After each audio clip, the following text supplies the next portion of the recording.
So we have here Rodrigo Arenas. He's come to us from Guatemala, although I know he makes a residence here in Miami as well from time to time. We see him in Miami. And he started a publication in Guatemala about 15 years ago called Republica.com. It's also expanding here now to the United States for the Hispanic community. A lot of news on a lot of different subjects. So you can talk a little bit more about that. And we also have Robert Chatfield from the Free to Choose Network. So they're going to have a great conversation themed prosperity through a republic. So we'll give it away to them. Thank you, guys. First of all, no love for Central America. Look at these people out there, but there's more dessert. I think that's what they're going for, is dessert. And we want to tell you first, I'm going to set this stage here a little bit about why this matters. So Guatemala, population of Guatemala, how many people live in Guatemala?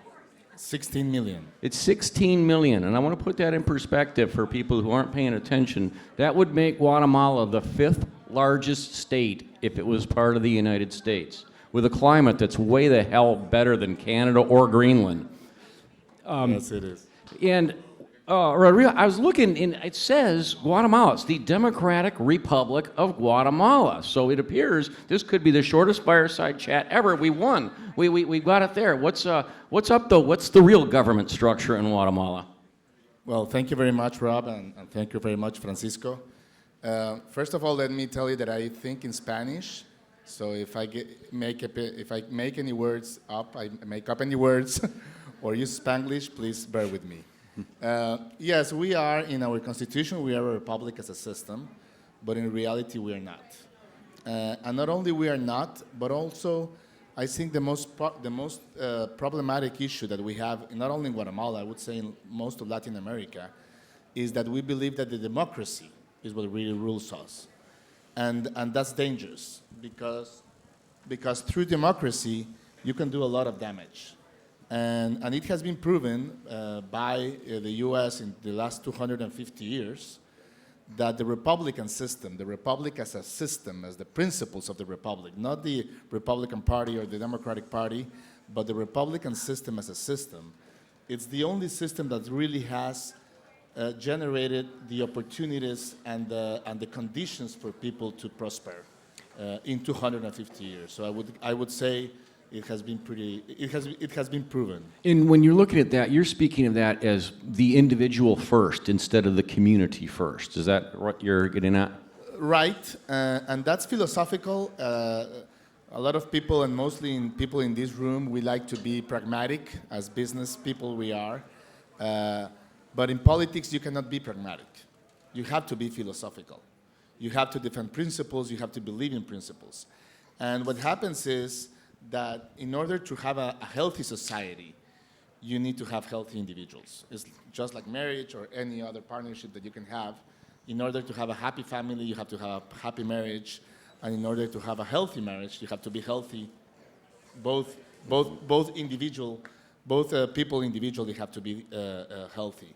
So yes, we have to understand that the biggest difference we have in Latin America versus the US is that in Latin America, our DNA is, I would say, community first. It's even though the Americans are more community committed, Americans are a lot more committed to their communities, but we are more, let's say, collective.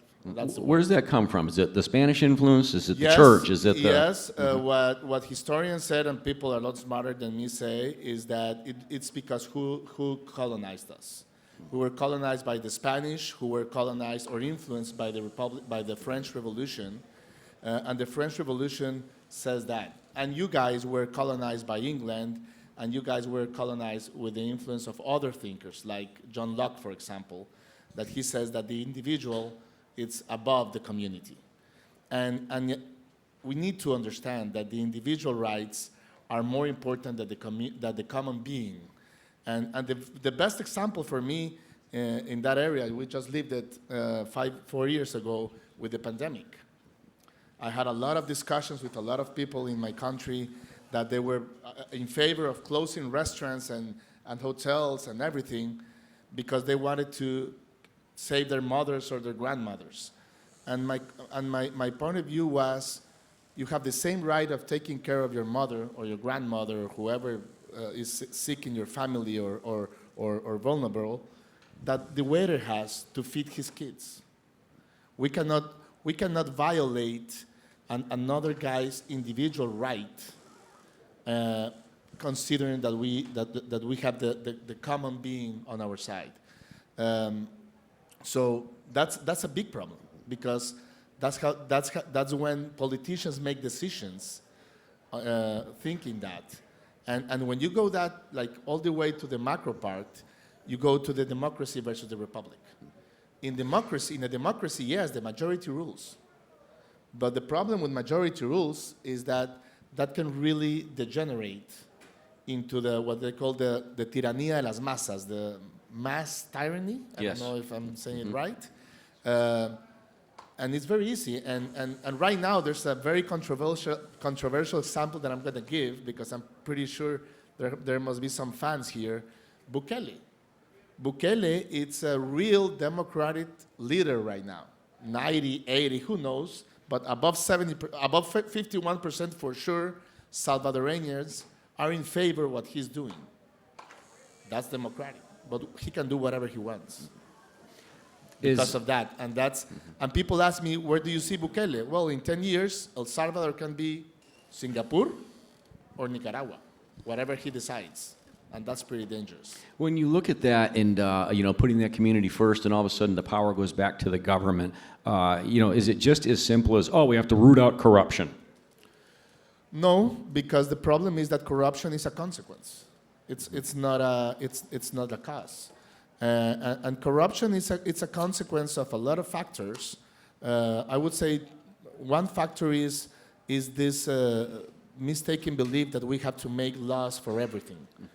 I had the privilege to meet with an Mexican ex-president, not AMLO, the one before Peña Nieto, and he said to me, we're the most Republican country in Latin America. Like, yeah, why? Because we make an institution out of every crisis. An institution out of every crisis. Give me an example of that. And when you say that, when you see the president of a country saying that, you're like, wow, there's a huge problem. When you want to have the least institutions, you can see it right now in the US, usually the weaker the government, the stronger the individual. Not the stronger the government and the stronger the individual. So we want to keep governments in their just size, in the size that they need to be, which is to defend. I don't know, Francisco, if we can have the slides. That will be awesome if I could put the slides. While he's doing that, you and I have talked before about having an extractive government. That you used that phrase, extractive, to me. Yeah, there's a book, interesting book that I think they degenerated, but at the end they say that it's why nations fail. And these guys talk about destructive institutions based on privileges versus inclusive institutions based on incentives. And that's very important, because at the end, what you want is an institution that is based on incentives. And that it's inclusive, but not inclusive because you force it. Not inclusive because you're going to put on a table 2 women, 2 gays, 3 men, or 2 men. No, inclusive because anyone can be included. And I think that's the strongest quality that the U.S. have had in the last 250 years. Anybody can be somebody here in the U.S. And that's very important. This is a graph that's my graph. That's what I call it. You have the Nolan graph. This is the Guatemala and Rodrigo's graph. And I say, why the Republic? And the Republic really includes everybody. Really includes everybody that respects life, freedom, and the pursuit of happiness. We can discuss life before or after 2 weeks, 3 weeks, no more than that. 4 weeks, okay. I understand that in Israel, I think it's 12 weeks, awesome. But we have to stop somewhere. But life, freedom, and the pursuit of happiness, and that's what the U.S. have had.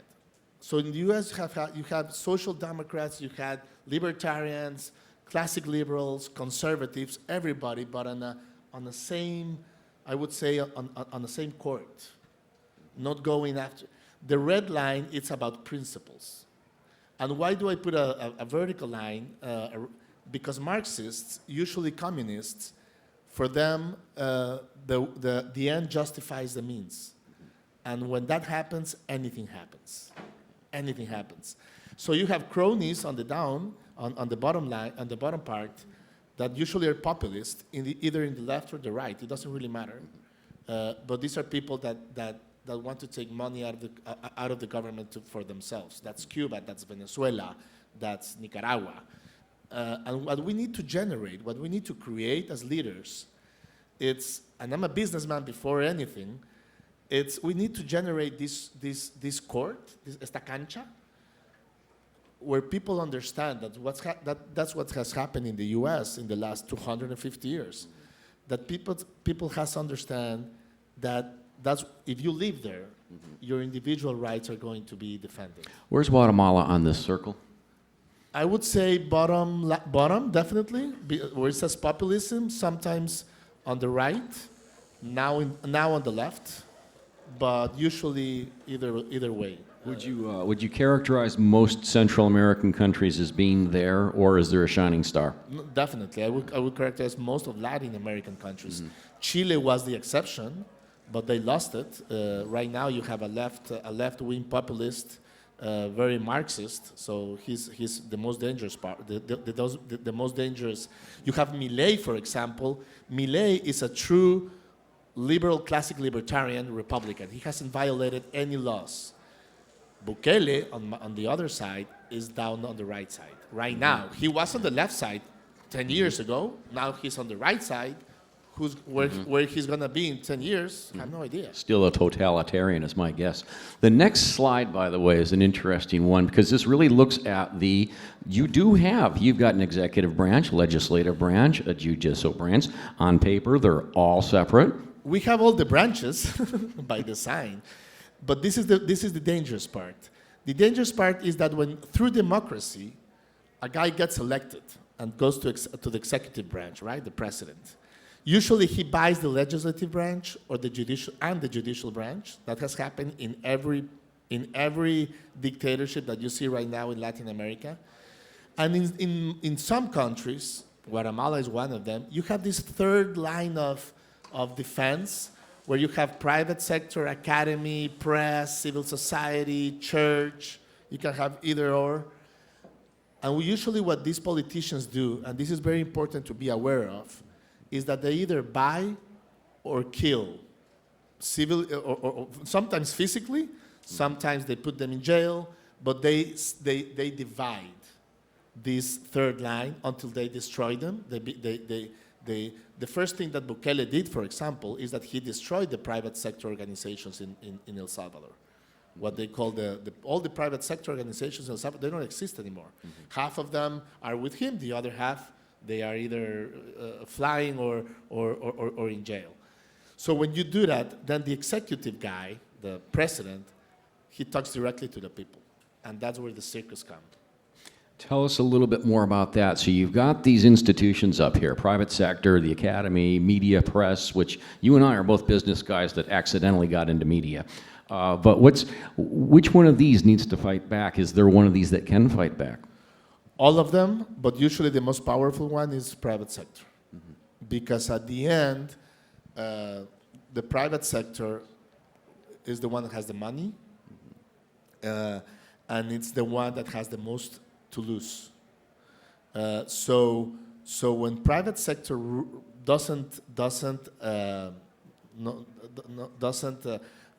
allows the president or the executive to do what I'm saying there, to divide them or kill them, usually the private sector is very strong, and they can put limits to the executive branch, to the president. So for me, of those institutions, yes, the private sector is the one that has to be the strongest one, and that's why I'm so happy to be here in the private sector meeting, because I think it's also the one that gains the most of a long-term republic in the country, because at the end of the day, I was in an event in September in Guatemala, and a guy asked me, do you believe in sustainable capitalism? And my answer was, there's no such thing as unsustainable capitalism. Because if I have a CEO that risks the long term of my company for short-term profits, I fire him right away because that's not profitable. Of course, you want to improve your profits every year, but you have to be long-term, and for that you have to be sustainable.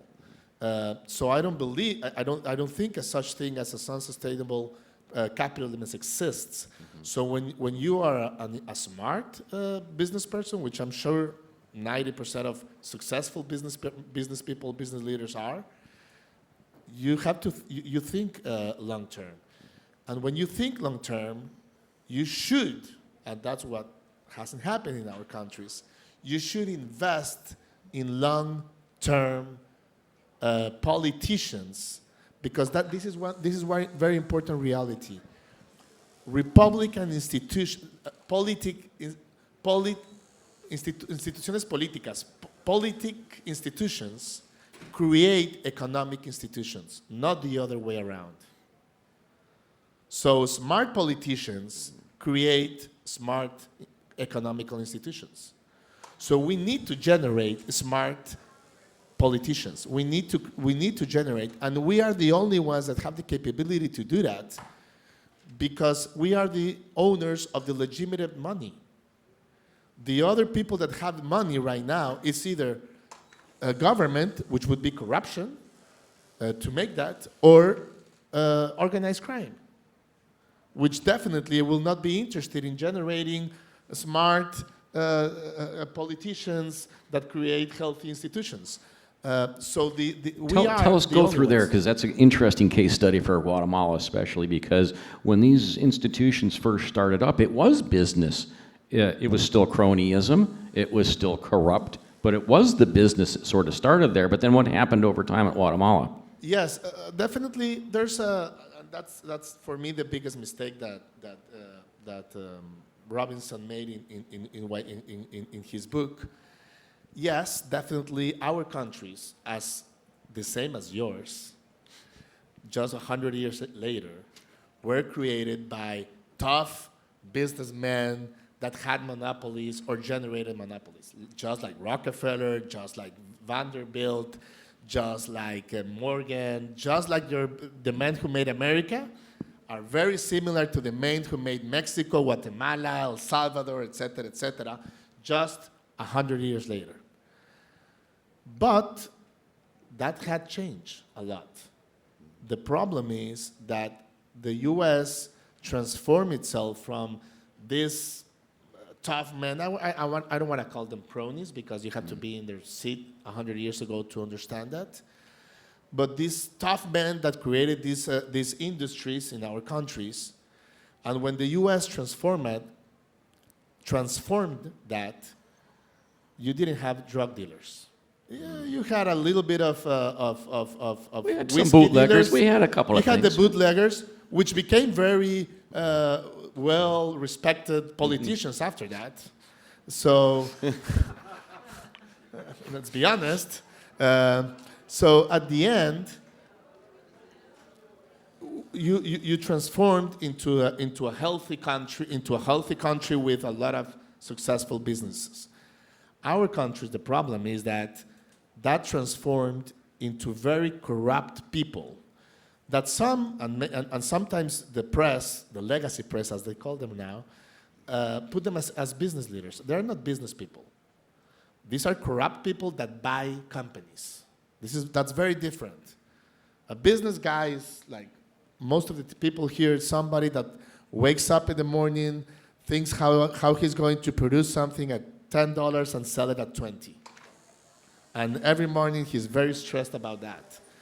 These cronies are people that wake up every morning stressed on who are they going to call for that politician to buy their product. Doesn't really matter the price or the cost, because the price is 100x.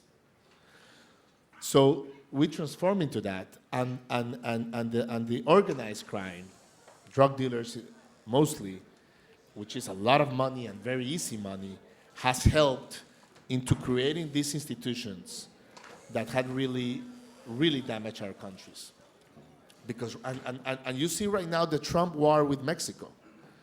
The Trump war with Mexico, yes, I'm sure it has to do a lot with trying to move some companies to the US, but it has more to do that Morena, the government right now, the last AMLOs, and it's very close to drug dealers, very, very close. So they allow them to work and to be free in their country. So we have to stop that. We definitely have to stop that.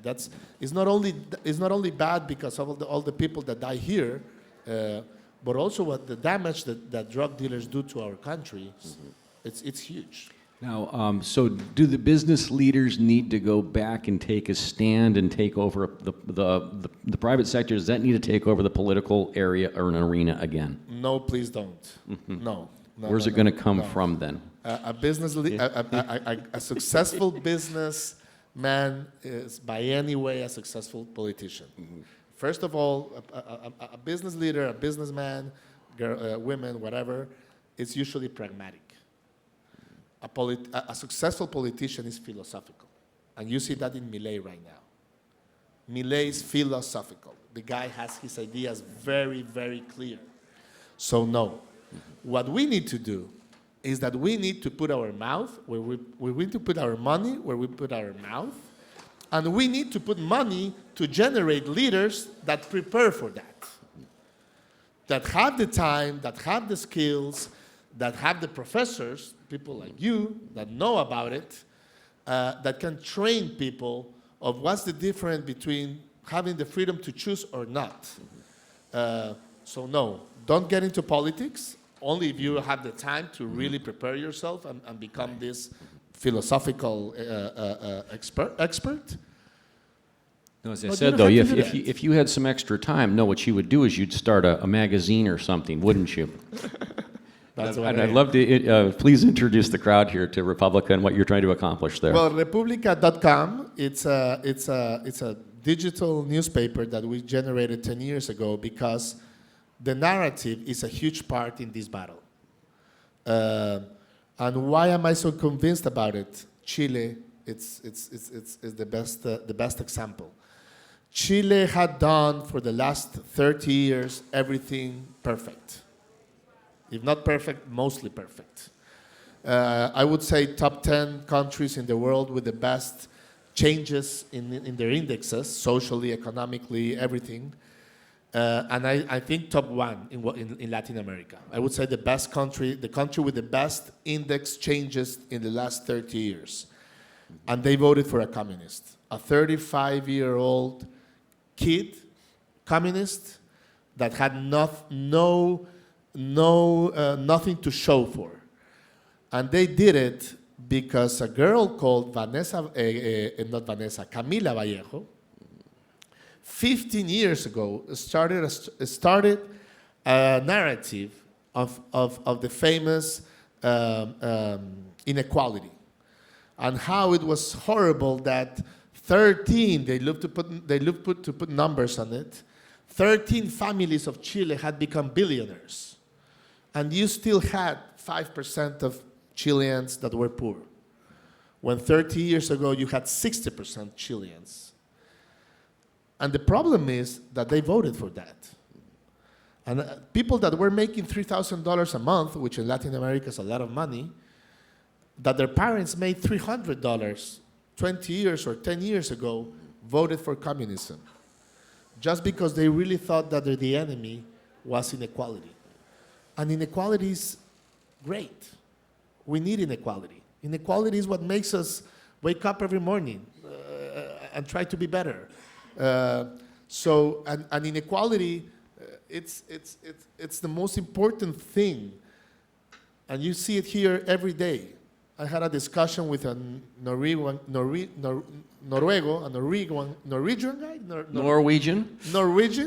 guy. Oh, the U.S. is so unequal and it's horrible for that. I asked, how many people live in Norway? 5 million. 5 million. how much money do you have in your fund? It was like 1.5 trillion, something. It's a ridiculous amount of money. The guy was born with $500,000 in his pocket. I'm like, 5 million Norwegians have $500,000 when they were born.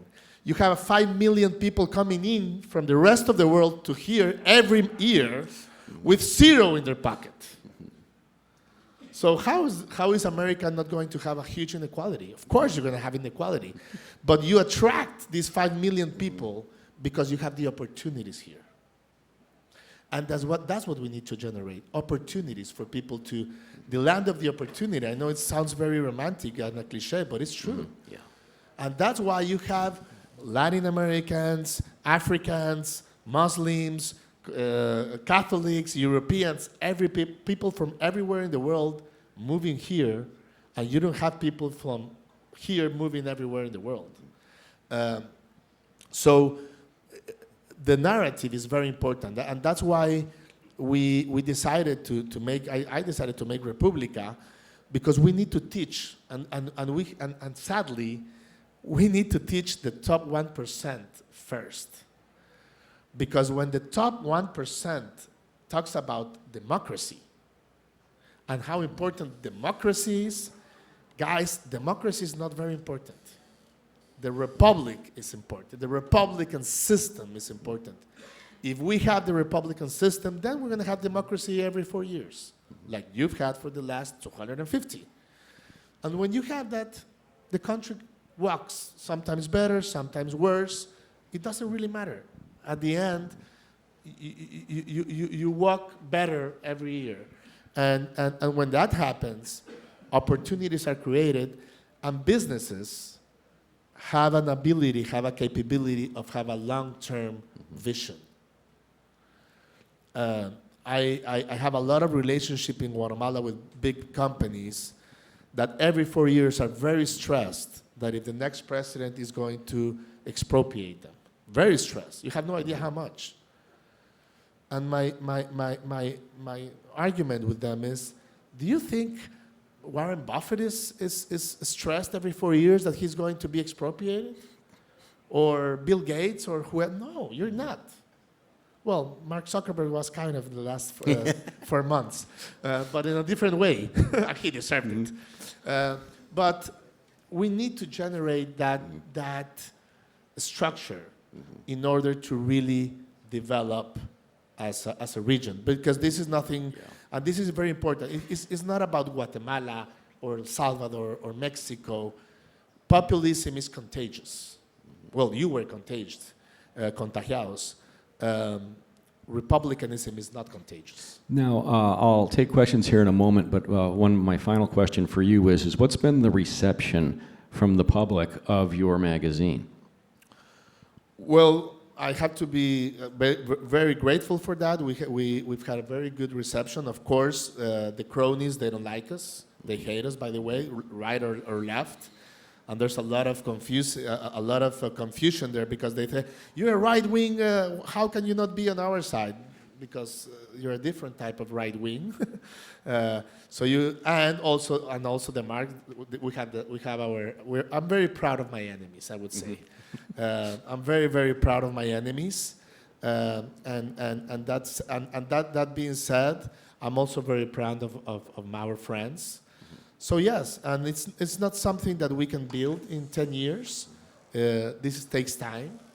And I would say we've had a very, very good reception here in the top 1% in Guatemala. I don't know, there's a table there that can help me confirm that or not. But I think we've had. I think we're doing our job. And when I see leaders, business leaders or politicians talking about the republic and the importance of the republic, let's say I smile very big. I have a very big smile when that happens. Excellent there. Questions from the audience? Oh, I could start with the unofficial ambassador from Miami to Guatemala. It's I'm just here to tell people there's a mic over there and also one right here. Question.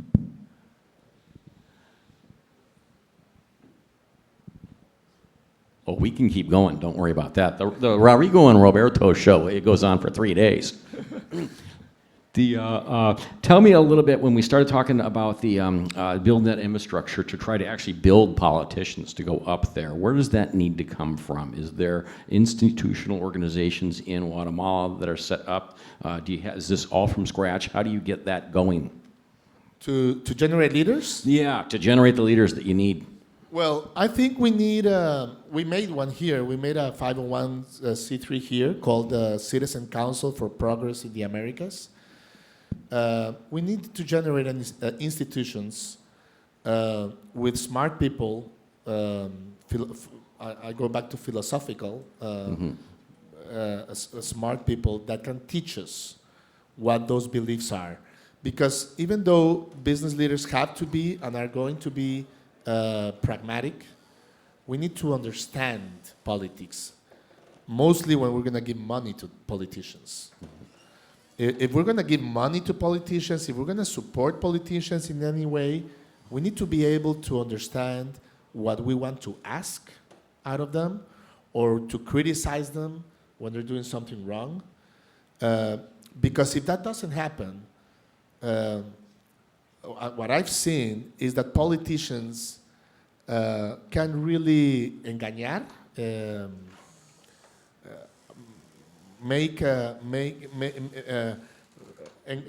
engañar, I don't know how to say it in English. Sorry for that. But they can really lie to business leaders, and business leaders will believe them because they have no idea what politicians are talking about. Please. Thank you so much for this conversation. It's very enlightening, and I applaud you for your initiative to start Republica. My question is about the need for a publication like Republica, not only in Guatemala, but also throughout the region, for two reasons. Number one, I think traditionally in a lot of Latin American and Caribbean countries, when people become successful, they tend to leave, or the next generation tends to leave. So what are some of your thoughts on how to retain some of that top talent and really build up leaders that stay in the region? And then secondly, with regard to, I would say, competing narratives, you could say, from, let's say, social media, how does this message reach younger people? Because I think that young people are exposed to a lot of very opposing narratives. They're not hearing this one as much. And how do you propose that we reach them with a more constructive message? Thank you. Thank you. Well, for the first one, I divide those people that live into, I would say, into groups. First of all, the people that live looking for better opportunities because their country fell short. Because I was talking in the plane yesterday with Fernando, and he was saying to me, Latin America for startups, it's very short. It's being short. So for those people, I understand, and what we need to generate are more opportunities, definitely. But then you have another group that is leaving, and it's very dangerous, which is I call them the trust fund kids. They say that hard times make hard men. And hard men makes easy times, or soft times, and soft times make soft men. And soft men makes hard times. And the problem with Latin America, which I think happened here in the US about 40, 50 years ago, is that hard times made hard men, and hard men has been making soft times, and we are now in a wave of soft times. So you have a lot of soft men in trust fund kids, very smart, I'm pretty sure, but that most of the times they think that money just comes out of the trees or something. And that's another elite that we need to educate, because when these companies, when these family companies are being run by executives, and I have nothing against executives, but executives usually have a year-end bonus. So their long-term vision is always going to be shorter than when you're an owner. always. It's natural. It's impossible. If I'm an owner, I'm always going to have a different point of view than if I'm an executive in a company. And when you have a short-term vision, then you think, and you see how these huge companies in Latin America operate. When you see these multinationals as Walmart or any other multinational company in Latin America, I don't get involved in politics. That's not my arena. And that's very dangerous because then politics gets involved in you. So first of all, I would say that's very important to educate the elites, to educate these family companies and these family leaders to not allow that to happen. We're starting our podcast, and on one of the chapters we're calling them sobre hombros de gigantes, over the shoulders of giants, because we need to remember people what their parents or grandfathers had to do for them to have what they have. And then the other thing, very important, is going to the kids, as you say, we call it TikTok first. We need to generate TikTok first content. There's a reality, and it's when you have a WhatsApp. I don't know how many here had WhatsApp, because here in the States, WhatsApp, I don't know what's happening there, but in the family WhatsApp groups, you have the uncle, the aunt, and when you see the 70-year-old sharing something very important, very philosophical, nobody comments it, nobody shares it, nobody says anything. But when the 25-year-old sends a meme or this funny video of TikTok, everybody watches it and comments about it. We need to generate, and Trump said it.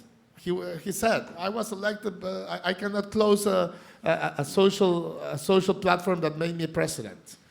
We need to be humble enough and brave enough to generate TikTok first content. And it's very important, because that's the only way that we're going to really reach everybody. And that way their algorithm is going to have both contents. But if only the other content is being generated, what do you expect them to see? That's the only thing they're going to have there. Words of hope for Central America and Guatemala. Rodrigo, thanks so much for joining us. Thank you, Rob. Thank you very much.